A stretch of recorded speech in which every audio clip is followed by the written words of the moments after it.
Katanya jangan posting kalau lagi ibadah, lagi sedekah, lagi umroh, nanti jatuhnya jadi riya. Katanya jangan posting quotes-quotes hadis atau ayat Quran, nanti dibilang so alim.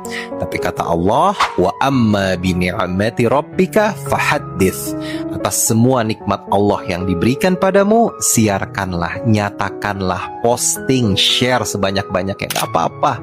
Dunia sosial media kita hari ini dipenuhi dengan berbagai berita tentang keburukan, kejahatan, LGBT, dan hal-hal yang tidak baik lainnya.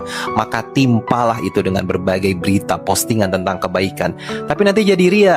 Semua tergantung niatnya. Kalaupun postingan itu ada sedikit niat yang belum lurus, pelan-pelan dibenerin.